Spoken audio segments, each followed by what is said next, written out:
पश्चिम बंगाल के बीचों बीच हरे भरे पेड़ पौधों के बीच एक रेलवे स्टेशन है जो एक अजीब सी खामोशी में डूबा हुआ है। यह स्टेशन अब वीरान पड़ा है, जैसे किसी ने इसे भुला दिया हो। यह है बेगुनकोडोर, एक ऐसी जगह जहां समय रुक सा गया है और हवा में अलौकिक फुसफुसाहट सुनाई देती है। यहां की हर चीज में एक रहस्यमयी आभा है। स्थानीय लोग एक ऐसी आत्मा की कहानियां सुनाते हैं जो स्टेशन पर भटकती है और उसकी उपस्थिति को महसूस किया जा सकता है। एक ऐसी कहानी जो सबसे बहादुर लोगों की भी रूह कंपा देती है। यहाँ की कहानियां सुनकर किसी के भी रोंगटे खड़े हो सकते हैं। बेगुनकोडोर रेलवे स्टेशन अपनी जंग लगी पटरियों और टूटी फूटी प्लेटफार्मों के साथ कोई आम स्टेशन नहीं है। यह एक ऐसा स्थान है जो अपने आप में एक रहस्य समेटे हुए है।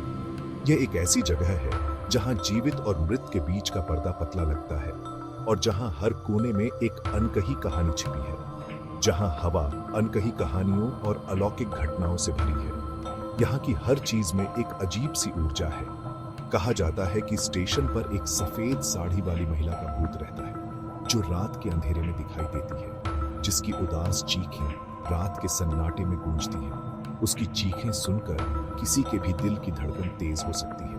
बहुत से लोग मानते हैं कि वह उस महिला की आत्मा है जिसकी उन पटरियों पर असामयिक मृत्यु हो गई थी और उसकी आत्मा को शांति नहीं मिली। उसकी आत्मा आज भी न्याय की तलाश में है। चाहे आप भूतों में विश्वास करते हो या उन्हें सिर्फ कहानियां मानते हो, बेगुनकोडोर की कहानियां आपको सोचने पर मजबूर कर देंगी। बेगुनकोडोर स्टेशन के किस्से आपको जरूर बेचैन कर देंगे। यह एक ऐसा स्थान है जो अपने रहस्यों से आपको हैरान कर देगा। ब्रिटिश राज के दौरान बनाया गया बेगुनकोडोर स्टेशन कभी आने जाने वाली ट्रेनों की गड़गड़ाहट से गुलजार रहता था। यह स्टेशन उस समय के सामाजिक और आर्थिक जीवन का एक महत्वपूर्ण हिस्सा था। इस क्षेत्र के व्यस्त नेटवर्क में एक महत्वपूर्ण कड़ी। यह स्टेशन न केवल यात्रियों के लिए बल्कि व्यापार और वाणिज्य के लिए भी एक प्रमुख केंद्र था। 20वीं सदी के शुरुआत में बना यह स्टेशन सामान, खासकर लकड़ी, को क्षेत्र के घने जंगलों से ले जाने के लिए एक अहम केंद्र था। यहां से लकड़ी और अन्य वस्तुएं देश के विभिन्न हिस्सों में भेजी जाती थी। समय के साथ स्टेशन का महत्व कम होता गया, ट्रेनें कम चलने लगी और आखिरकार पूरी तरह बंद हो गई। यह स्टेशन धीरे धीरे वीरान हो गया। कभी चहल पहल वाले प्लेटफॉर्म खामोश हो गए। बच्चों की हंसी की जगह पत्तों की सरसराहट और झींगुरों की आवाज ने ले ली। यह स्थान अब एक भूतिया माहौल में बदल गया है। स्टेशन के बंद होने का कारण रहस्य बना हुआ है। अलग अलग लोग इसे घटते मुनाफे, राजनीतिक बदलाव या रेलवे कर्मचारियों के बीच बढ़ती बेचैनी को बताते हैं। कुछ लोग इसे अंधविश्वास और भूत प्रेत की कहानियों से भी जोड़ते हैं। कारण जो भी हो, बेगुनकोडोर को प्रकृति के हवाले छोड़ दिया गया। इसकी इमारतें समय और मौसम की चपेट में आ गई। यह स्टेशन अब केवल अतीत की एक धुंधली याद बनकर रह गया है। जीवन के चटकीले रंग फीके पड़ गए। उनकी जगह खंडहरों के मंद रंगों ने ले ली, जो मानवीय प्रयासों की क्षणभंगुरता की याद दिलाते हैं। यह स्टेशन अब समय के साथ खोए हुए सपनों और कहानियों का प्रतीक बन गया है। इसी गिरावट के दौर में कहानियां शुरू हुई। स्थानीय लोगों ने एक स्टेशन मास्टर के बारे में फुसफुसाते हुए कहा, जो अपनी पत्नी की मौत से दुखी होकर उसे प्लेटफॉर्म पर देखने का दावा करता था। उसने बताया कि वह सफेद साड़ी पहने, पीला चेहरा और गहरी उदासी से भरी आंखों वाली दिखती थी। वह बताता था कि कैसे वो उसे प्लेटफॉर्म पर देखता था। उसकी सफेद साड़ी हवा में लहराती हुई और जैसे ही वो पास जाता, वो गायब हो जाती थी। उसके रुकने की, उसे अकेले न छोड़ने की उसकी मिन्नतें बेजवाब रह जाती, स्टेशन पर छाई गहरी खामोशी में समा जाती। उसकी कहानियों को दुख के कारण हुए भ्रम के रूप में खारिज कर दिया गया और वे स्थानीय किंवदंती बन गई। स्टेशन मास्टर की भूतिया पत्नी का सामना करने के डर से लोग अंधेरे के बाद स्टेशन से बचने लगे। जैसे जैसे साल बीतते गए और कहानियां सामने आईं, हर एक ने बेगुनकोडोर की भूतिया प्रतिष्ठा की दहलाने वाली कहानी में एक नया अध्याय जोड़ा। यह स्टेशन अब सिर्फ एक परिवहन का साधन नहीं रहा, बल्कि एक रहस्यमयी जगह बन गया। रात में स्टेशन के पास से गुजरने वाले ग्रामीणों ने सुनसान स्टेशन मास्टर के ऑफिस में टिमटिमाती रोशनी देखने की खबर दी, मानो कोई देर रात काम कर रहा हो, और यह दृश्य लोगों के दिलों में डर पैदा कर देता था। उन ट्रेनों का बारीकी से रिकॉर्ड रख रहा हो जो अब नहीं चलती थीं। यह सब कुछ एक भूतिया माहौल को और भी गहरा बना देता था। दूसरों ने खाली वेटिंग रूम में बेधड़क कदमों की गूंज के बारे में बताया, कंक्रीट पर एडियों की लयबद्ध आवाज जो सुनने वालों को अतीत की याद दिलाती थी, उस समय की एक भूतिया याद जब स्टेशन चहल पहल भरी जगह हुआ करता था। अब यह सब कुछ एक खोई हुई दुनिया की तरह लगता है। पास के नदी में जाल डालने वाले मछुआरों ने स्टेशन से एक महिला के दर्द भरे रोने की आवाज सुनी। उसकी आवाज गहरी लालसा और दुख से भरी हुई थी। यह आवाज सुनने वालों को अंदर तक हिला देती थी। पीढ़ी दर पीढ़ी चली आ रही इन कहानियों ने बेगुन कोडोर की एक ऐसी जगह के रूप में प्रतिष्ठा को मजबूत किया जिससे बचा जाना चाहिए। ये कहानियां अब लोक कथाओं का हिस्सा बन चुकी हैं। स्टेशन जो कभी प्रगति और संपर्क का प्रतीक था, डर और अंधविश्वास का केंद्र बन गया। यह बदलाव लोगों के मन में गहरे तक बैठ गया है। एक दहला देने वाली घटना ने किसी भी अन्य घटना से ज्यादा बंगाली लोक कथाओं में बेगुन कोडोर की जगह पक्की कर दी। ऐसा कहा जाता है कि एक रात देर से स्टेशन पर अनिर्धारित रूप से रुकने वाली एक ट्रेन का अज्ञात के साथ एक भयानक सामना हुआ। ट्रेन ड्राइवर, एक अनुभवी रेल कर्मी जिसके नसों में लोहा दौड़ता था, उसने कसम खाई कि उसने सफेद रंग में एक युवती को अपनी ट्रेन के साथ दौड़ते हुए देखा।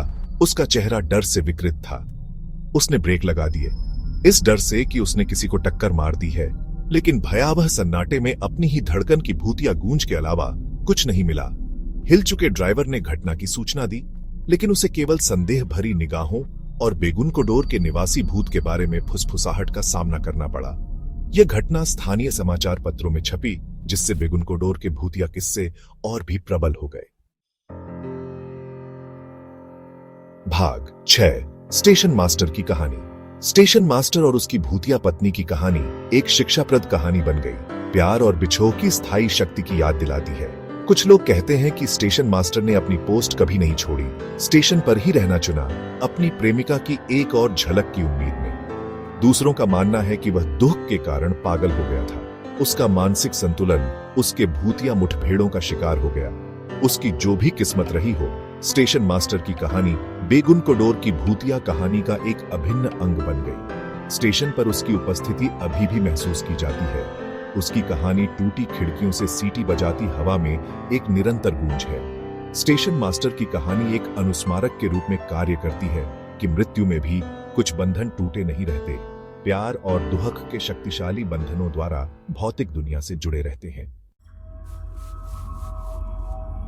भाग 7, सुनसान पर खाली नहीं। आज बेगुन कोडोर अपने पूर्व स्वरूप का भूत बनकर खड़ा है। इसके प्लेटफॉर्म जंगली घास से भरे हुए हैं। इसकी इमारतें धीरे धीरे समय के कहर के आगे घुटने टेक रही हैं। रेलवे ट्रैक जो कभी मानवीय सरलता और महत्वाकांक्षा का प्रमाण थे, अब जंग लगे और बेकार पड़े हैं। प्रकृति द्वारा घेर लिए गए हैं। अपनी उजाड़ अवस्था के बावजूद बेगुन कोडोर समान रूप से मोहित और भयभीत करता रहता है। यह रोमांच चाहने वालों और असाधारण जांचकर्ताओं के लिए एक लोकप्रिय गंतव्य बन गया है, जो इसकी भयानक खामोशी और स्टेशन के निवासी भूत की एक झलक पाने की उम्मीद से आकर्षित होते हैं। कुछ लोगों का दावा है कि जैसे ही उन्होंने प्लेटफॉर्म पर कदम रखा, तापमान में अचानक गिरावट महसूस हुई। एक ठंडक जो उष्णकटिबंधीय गर्मी के बावजूद उनकी हड्डियों में समा गई। अन्य लोग हवा में फुसफुसाहट सुनाते हैं, अस्पष्ट आवाजें मानो मानवीय श्रवण के दायरे से परे किसी बातचीत में लगी हुई हैं। भाग 8, किंवदंती बनी रहती है। चाहे आप भूतों में विश्वास करते हो या उन्हें अपनी कल्पना की उपज मानते हो, बेगुन कोडोर की कहानी की मनोरम शक्ति से इनकार नहीं किया जा सकता है।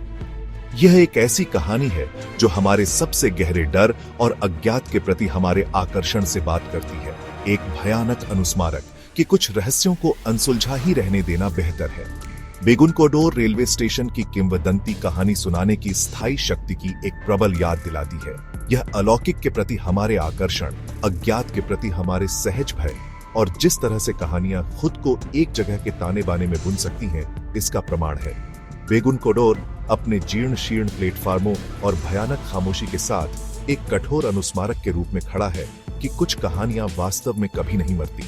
वे परछाइयों में छाई रहती हैं, हवा में फुसफुसाती हैं, आपकी रूह कंपाने के लिए सही क्षण की प्रतीक्षा करती हैं। भाग 9। बेगुन को डोर बुलाता है।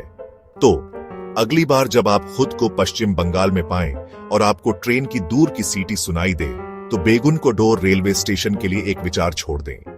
स्टेशन को उसके सुनहरे दिनों में जीवन से भरपूर और फिर उसकी खामोशी और क्षय में धीमी गति से उतरते हुए कल्पना करें। सफेद रंग में महिला की भूतिया आकृति की कल्पना करें। खाली स्टेशन के माध्यम से गूंजती उसकी उदास चीखें, हवा में उसकी उदासी एक स्पष्ट उपस्थिति।